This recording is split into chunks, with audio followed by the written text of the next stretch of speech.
뉴스브리핑 시작하겠습니다. 오늘 아침 뉴스브리핑 1부의 제목은 노동조합이 월급 자동공제를 막아야 한다는 겁니다. 본격적으로 시작하기에 앞서 썸네일을 좀 설명해 드립니다. 오늘 조간신문에 난 윤석열 대통령의 발언 내용입니다. 재정이 아킬레스건이다. 노조 회계장부를 정조준해라 라고 하는 윤석열 대통령의 말입니다. 자, 지금 시각은 2022년 12월 22일 목요일 아침 7시 27분을 지나고 있습니다. 들어가기에 앞서서 광고 하나 하겠습니다. 사전 광고입니다. 전시엠이라고 합니다. 우리 방송사에서는. 네. 세종사이버대학교 컴퓨터 AI공학과에서 내년도 신입생을 모집한다고 합니다. 4차 산업혁명 시대의 핵심 기술을 리드하는 글로벌 융합형 컴퓨터 AI 전문가로 만들어 드린다고 합니다. 장학금 혜택도 풍부하다고 합니다. 대학을 나온 사람도, 대학원을 나온 사람도 다시 이 학과에 입학을 한다고 합니다. 자세한 내용은 홈페이지를 참고하시면 됩니다. 네. 연일 이태원 사망자 유가족들이 목소리를 높이고 있습니다. 여당 원내대표를 만나서 빨리 진상조사위원회 빨리 열어라 이런 요구도 하고 있고 많은 요구를 하고 있습니다. 그런데 페이스북에서 이런 글을 하나 발견했습니다. 좀 공감해 가는 글이라 제가 그거를 여러분에게 소개해 드리겠습니다.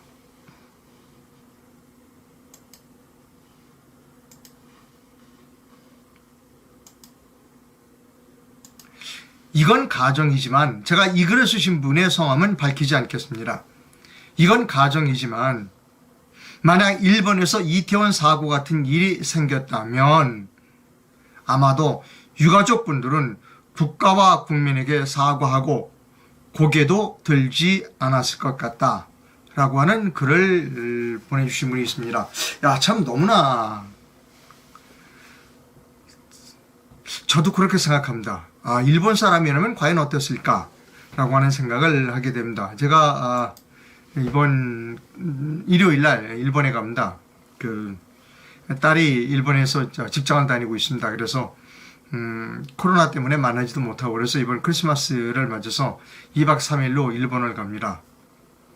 지난번에 일본에 다녀왔습니다만 일본에 가서 느낄 때 일본 사람들과 우리나라 사람들의 차이를 볼 수 있습니다. 솔직히 말해서 그들이 일본 사람들이 우리보다 훨씬 사력 있고 성숙하다 라고 하는 것을 느낄 수 있습니다.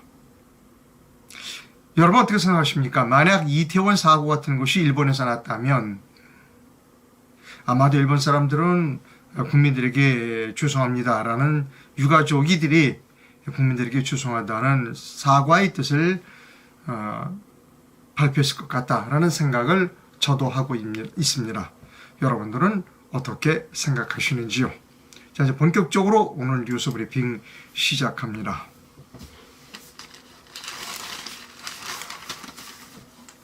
아까 썸네일에서도 보여드렸습니다만 윤석열 대통령이 이제 노조 개혁에 아주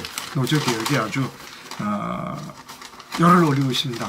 그리고 윤석열 대통령의 지지율이 노동조합에 강경하게 대응하면서 지지율이 40%를 넘었다 이런 이야기도 있습니다. 오늘 아침 동아일보입니다. 윤 대통령이 노조 부패 척결해야 한다. 그리고 회계는 투명해야 한다는 기사입니다. 윤석열 대통령이 21일 노조 부패도 공직, 기업 부패와 함께 우리 사회에서 척결해야 할 3대 부패의 하나라며 엄격하게 법을 집행해야 한다고 말했습니다. 윤 대통령은 노동, 교육, 연금 개혁 등 3대 개혁에서 노동 개혁을 최우선 과제로 꼽고 있는 가운데 노동조합이 회계 부정 등 각종 비리 의혹에 철퇴를 가하겠다는 의지를 밝힌 것입니다. 저는 아주 잘한다고 생각합니다. 아주 잘한다라고 생각합니다. 윤석열 대통령이 취임 후에 가장 잘한 일은 도어 스태핑이었다라고 저는 항상 주장해 왔습니다. 근데 이제 도어 스태핑 안 한다고 그럽니다. 자, 근데 윤석열 대통령이 두 번째로 잘하는 일은 뭐냐? 노동조합을 개혁하겠다. 노조의 강경한 입장을 택하는 것에 저는 윤석열 대통령에 박수를 보냅니다. 이 일은 아주 잘하고 있는 것이다 라는 겁니다. 여러분, 근데 우리가 참고해야 할 만한 매우 중요한 외신이 하나 있습니다. 그 기사를 여러분께 보여드립니다. 매우 중요한 기사입니다. 조선일보 기사인데요.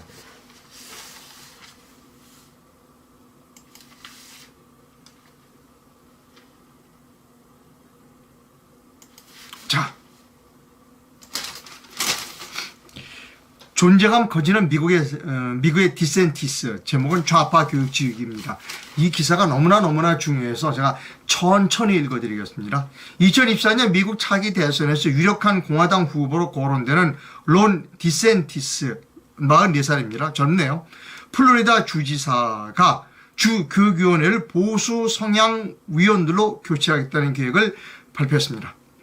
미국은 직접 선거로 교육위원회 위원을 선출해 지역 내 초중 고등 교육 내용 및 과정 등을 감독하는데 교육의 구성 변화를 통해 좌편향된 교육 현장을 정산하겠다는 것입니다.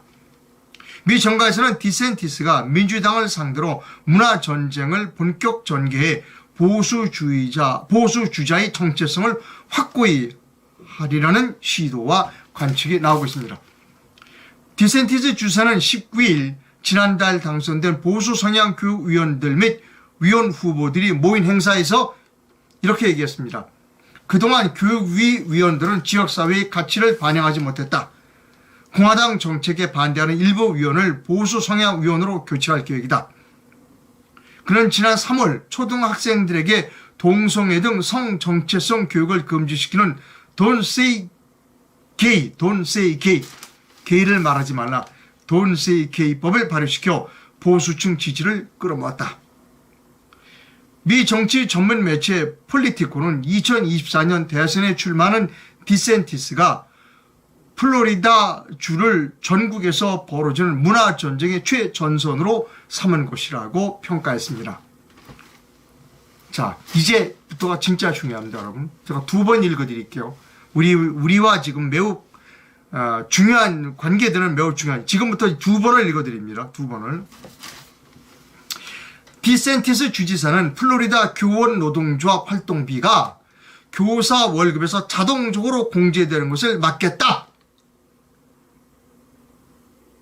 자, 다시 읽어드립니다. 디센티스 플로리다 주지사는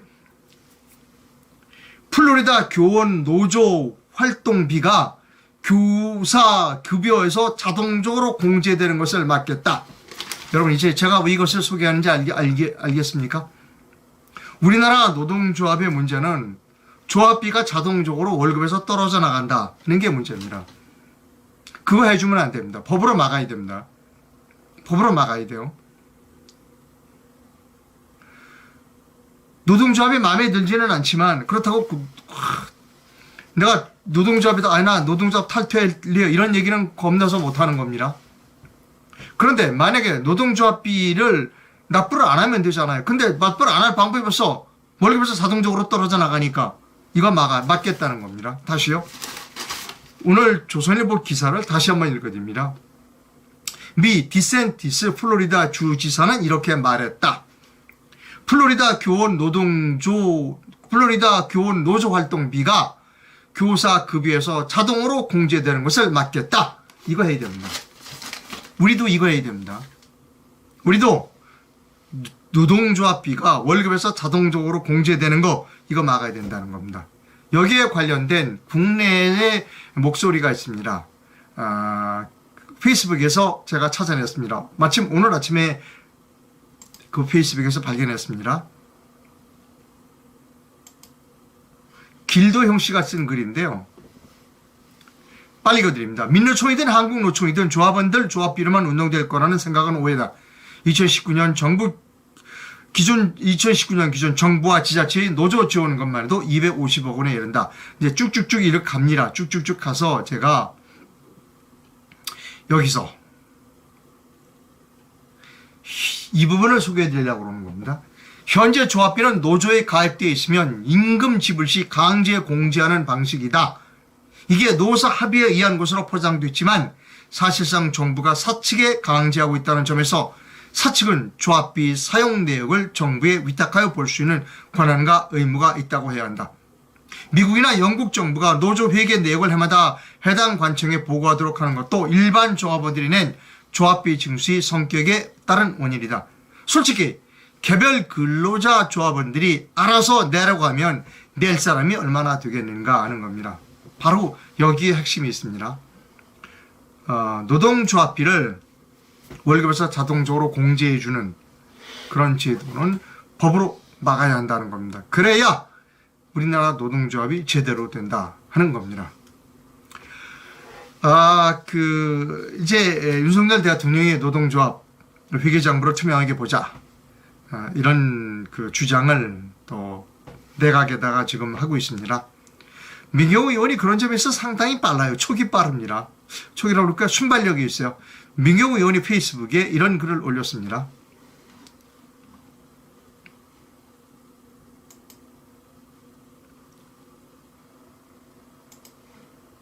민경호 의원 페이스북 글입니다. 이런 100만 명 민주노총 회원이 낸 노조비 어떻게 쓰였나, 어떤 비리가 있나 들여다볼 법적 근거, 한동훈 장관이 준비에 들어갔다. 자, 이제 민주노총 끝이 보인다라고 하는 요 그래픽에 민경욱 의원이, 전 의원이 한마디 했어요. 저기요. 전교조는요? 이겁니다. 전교조도 들여다봐야 돼요. 저기요. 전교조는요? 전교조도 들여다봐야 되는 겁니다. 조합비. 자, 이제 윤석열 대통령이 노동개혁을 하겠다고 하는데 저는 박수를 보냅니다.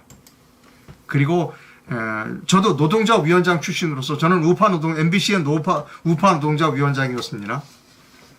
우파 노동자 위원장으로서 제가 MBC에서 느낀 건 뭐냐면 전 제 우파 노동자 인원은 한 5, 6, 70명밖에 안 됐으니까 그때도 제가 얘기했어요. 이거 월급에서 공제해주면 안 된다.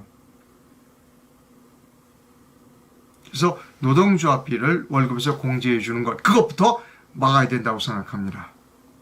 네, 다음 뉴스입니다. 지금 이제 난리죠. 그 부동산이 가격이 뚝뚝 떨어지고 거래가 부동산 거래가 안 되고 난립니다. 그래서 어떻게 하면 정부가 부산 경기를 살릴 것인가를 여러 가지 생각하고 있습니다. 세금도 깎아주고 규제도 해제한다고 합니다.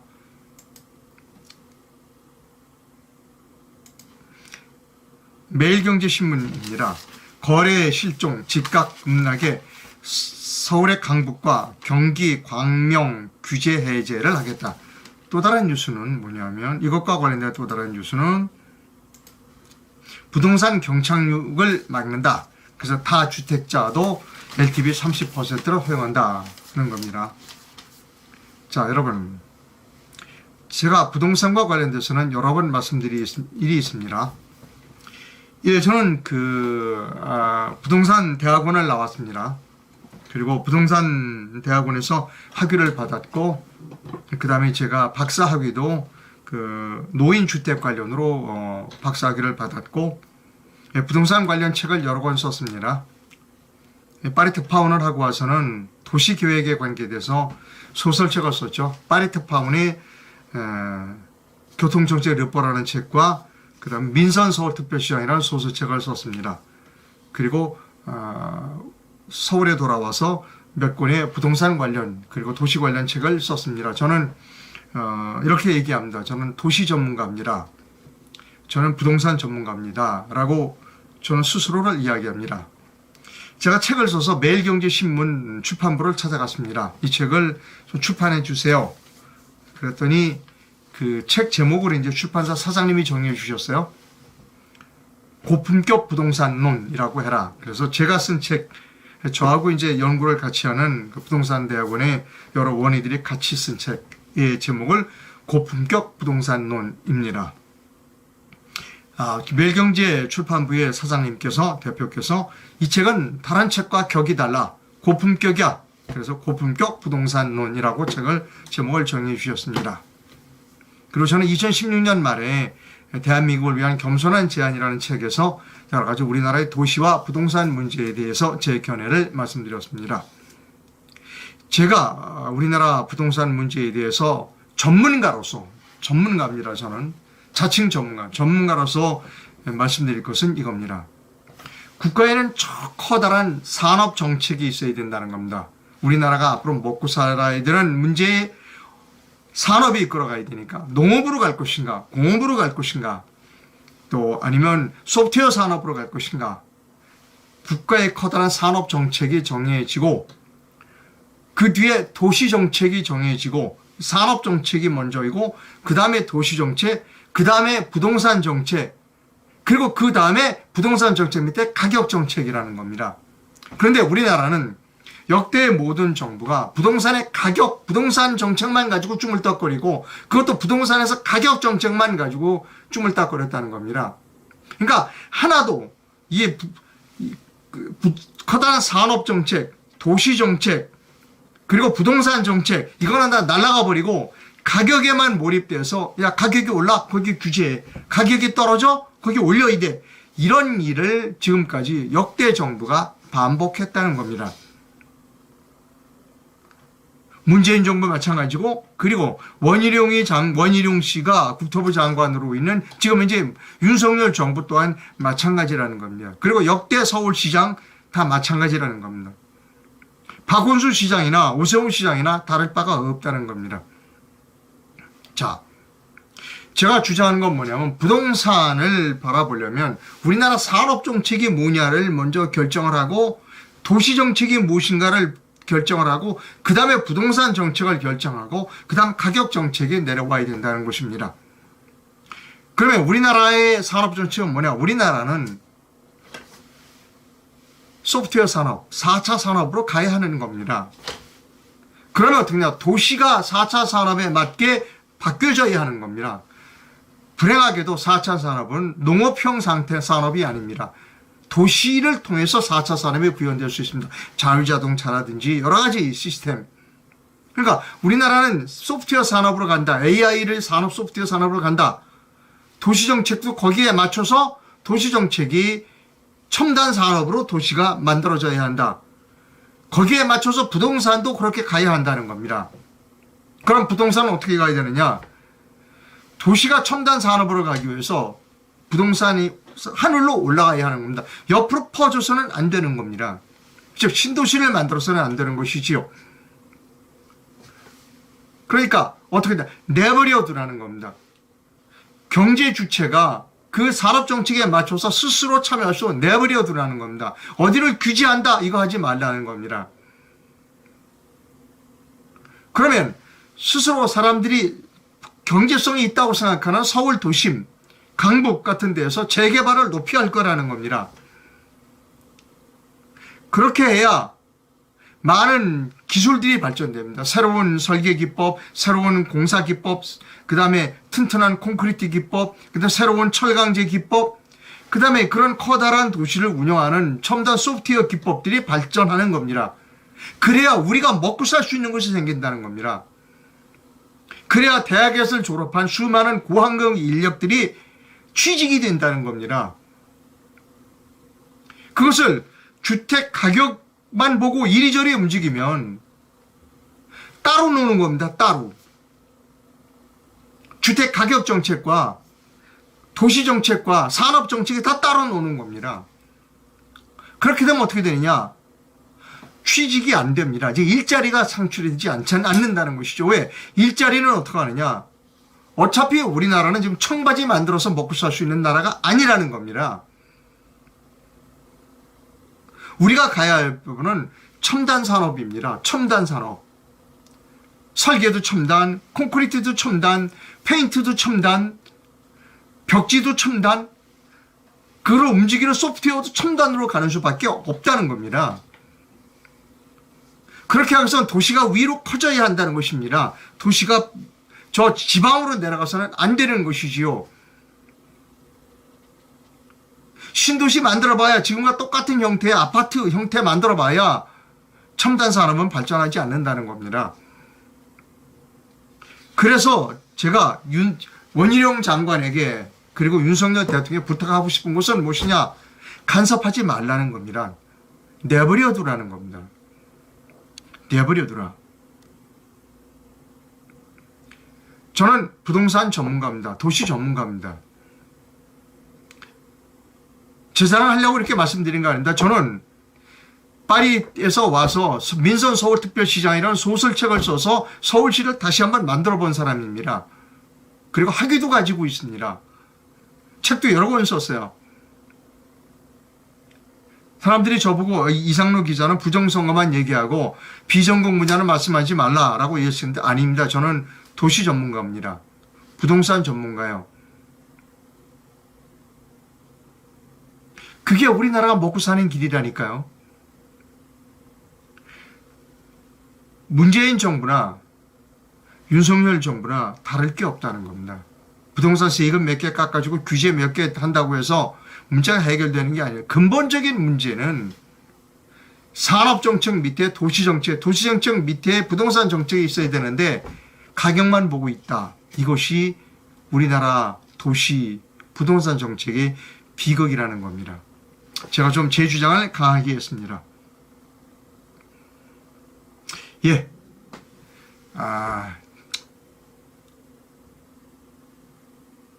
제가 보면 눈에 보여요. 어떻게 해야 우리나라가 잘 살고 어떻게 우리가 젊은이들이 취직을 많이 할 수 있는가 제 눈에는 보이는 거예요.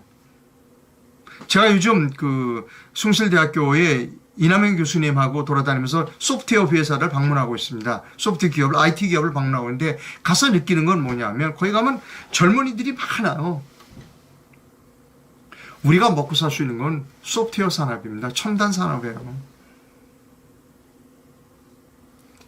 좀 답답합니다. 네, 저는 독립 언론인입니다. 하지만 그냥 독립 언론인은 아닙니다. 저는 공부했습니다. 그리고 기자 생활을 오래 했습니다. 저는 그냥 비판하지 않습니다.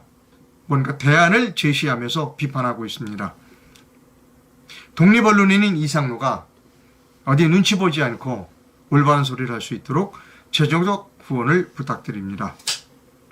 해외에서 후원해 주실 분은 페이팔 계좌를, 국내에서 후원해 주실 분은 기업은행 계좌를 이용해 주시면 됩니다. 상업 광고하겠습니다. 잠덕교 숙면 매트를 사용하신 분의 동영상 광고를 여러분께 보여드립니다. 매트, 베개, 안대, 이 복대 이 네 가지를 사용하고 있습니다. 주무실 때 안대하고 주무세요? 네. 잠도기비를 사용하시고 언제부터 효과를 어떻게 보셨나요? 제가 첫날 이튿날서부터 잠을 잘 자는 거를 옆에서 더 많이 느끼는 거예요. 저보다도. 제가 원래 잠이 굉장히 예민하고 잠이 들어도 이 조그만 소리에도 깨고 또 한 번 깨면은 잠을 잘 다시 못 들고 그랬는데 제가 다시 잠이 들고 웬만한 소리에는 잘 깨지도 않고 그러니까 옆에서 더 이 잠도깨비의 효과는 정말 놀라울 정도라고 40년 같이 살면서 정말 얼마나 제 잠에 대해서 그거를 본인이 옆에서 더 깨닫는 거예요. 이제 잠에 대해서 말씀해 주셨고 네. 이것을 사용하시고 통증은 어떠신지 좀 말씀해 주십시오. 항상 남아있던 그 통증이 거의 한 6개월 정도 남아있던 통증이 잠도깨비를 사용하고 한 사흘 되니까 그냥 약간 그 무감각한 느낌이었었어요. 그런데 일주일 지나 2주일 지나고 보니까 그 통증이 없어진 거예요. 그래서 제가 그리고 이 매트리스가 배달 오던 날 그때까지도 이 목 여기가 이렇게 잘 안 돌아가고 이렇게 좀 돼 굳어가지고 있었거든요. 근데 그것도 자연스럽게 없어졌더라고요. 항상 그냥 없어지질 않거든요. 뭐 한의원 처치를 한달지 그렇게 해야만 없어졌던 통증이거든요. 그게. 그래서 제가 정말 신기하다고 느꼈죠. 예, 제가 지금 그 조끼를 입고 있습니다. 이 조끼는 잠도끼에서 만든 조끼이고요. 아까 그 동영상에서 보여드렸던 잠도끼 숙면 매트를 사시는 분에게는 이 조끼를 증정해 드린다고 합니다. 기간은 이달 말, 연말까지고요. 이 조끼가 왜 좋은지를 설명하는 설명서가 있습니다. 어깨가 결리시는 분, 등판이 시려우신 분, 낮 시간에도 자기장 충전으로 활력을 얻기 위한 분, 이런 분들에게는 매우 유용하다라고 하는 잠도깨비 측의 주장입니다. 이 전화번호로 전화를 하시면 지금도 상담을 받으실 수 있다고 합니다. 댓글을 살펴보겠습니다. 예, 댓글이 그렇게 많이 들어오진 않았어요. 네. 디센티스, 아까 소개해드린 미국 그 플로리다 주지사 디센티스는 진짜 보수다라고 하는 겁니다. 예, 부동산 전문가이시군요. 예, 저는 부동산 전문가입니다. 예, 우리나라 부동산 끔찍할 정도로 불평등합니다. 부동산 상위 1%가 55%를 가지고 있습니다. 상위 10%입니다라고 다시 구정했는데요. 왜 그런지 아십니까? 왜 우리나라의 부동산이 불평등하냐? 부동산을 옛날 조선시대에 농업을 짓던 시대의 생각으로 생각하고 있기 때문에 그런 겁니다. 부동산을 지금 산업으로 보지 않는 겁니다. 부동산 산업으로 보지 않기 때문에 부동산이 산업이다라는 개념을 가져야 되는 겁니다. 자, 어떤 사람이 땅을 사서 집을 크게 높이 줬어요. 그럼 그 사람이 예를 들어 그 아파트 1000채를 졌다. 1000세대를. 그 사람이 1000세대 들어가 사나요? 그 사람 사는 데가 한 세대예요. 나머지 999세대는 임대로 나오는 겁니다. 이제 부동산은 산업으로 보지 않기 때문에 문제가 복잡하게 꼬여 들어간다는 겁니다. 부동산은 산업으로 봐야 되고 부동산 산업을 통해서 도시 산업을 일으키고 도시 산업을 통해서 국가가 하려고 하는 산업 정책적 목표, 국가를 크게 키우려고 하는 생각을 가져야 한다는 것입니다. 예, 제 주장이 좀 강했습니다. 2부 제목을 먼저 보여드립니다. 2부 제목은 이렇습니다. 2부 제목은 부정선거 수사가 부담스러우시면 최소한 이것만이라도 라고 하는 제목의 방송을 제 2부에서 해드리도록 하겠습니다. 잠시 후에 뵙겠습니다. 감사합니다.